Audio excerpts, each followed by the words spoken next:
ചെഞ്ചൻ റോസ എന്ന ചെടിയുടെ പൂവാണിത്. വലിയ പൂവാണ് ഈ ചെടിയുടേത്. രാവിലെ വെള്ള കളറ്, ഉച്ചയാകുമ്പോഴത്തേക്കും ഈ കളറിൽ. ഒരു ഉച്ചയായിട്ടുണ്ട്, ഉച്ച കഴിഞ്ഞിട്ടുണ്ട്. ഇനി വൈകുന്നേരത്തേക്ക് ഇതിലൂടെ കുറച്ച് ഡാർക്ക് കളറാകും. വലിയ ചെടി, ആളിനേക്കാൾ വലിയ ചെടിയാണിത്. ഞാൻ കമ്പ് ചെരിച്ച് പിടിച്ച് നിന്ന് വീഡിയോ എടുത്തത് അതുകൊണ്ടാണ്. ചുവട് ഈ കാണുന്നു. ഇത് കമ്പ് നട്ടാണ് ഈ ചെടി പിടിപ്പിക്കുന്നത്. നിറയെ ശിഖരങ്ങൾ വന്നേക്കുന്നു. ഇത് നമുക്ക് കമ്പുകൾ കട്ട് ചെയ്ത് ഇങ്ങനെ ബുഷിയായിട്ട് നിർത്താം. എന്നാലും അത് വീണ്ടും വീണ്ടും പൊങ്ങിപ്പോക്കോളും. നിറച്ച് ബുഷിയായി നിർത്തേക്കുന്നത്. വീണ്ടും വീണ്ടും കട്ട് ചെയ്താൽ വലിയൊരു ബുഷിയാക്കി എടുക്കാം. പക്ഷെ നല്ല റിസ്ക്കാണിത്. വളരെ പെട്ടെന്ന് അങ്ങ് മുകളിലോട്ട് പോകുന്ന ഒരു പ്രതീതിയാണ് ഈ ചെടിക്ക്. അധികം കേടുപാടുകളൊന്നുമില്ല. വളരെ പെട്ടെന്ന് കമ്പ് നട്ട പിടിച്ച് തഴച്ച് വളരുകയും ചെയ്യും. അധികം കെയറിങ് ഒന്നും വേണ്ട, വളമൊന്നും അധികം വേണ്ട.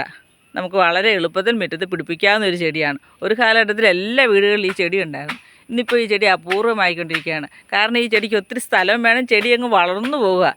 നമ്മുടെ സ്ഥലപരിമിതി മൂലം മിനിയേച്ചർ ചെടികൾ മാത്രമേ നമുക്ക് പിടിപ്പിക്കാൻ പറ്റുള്ളൂ.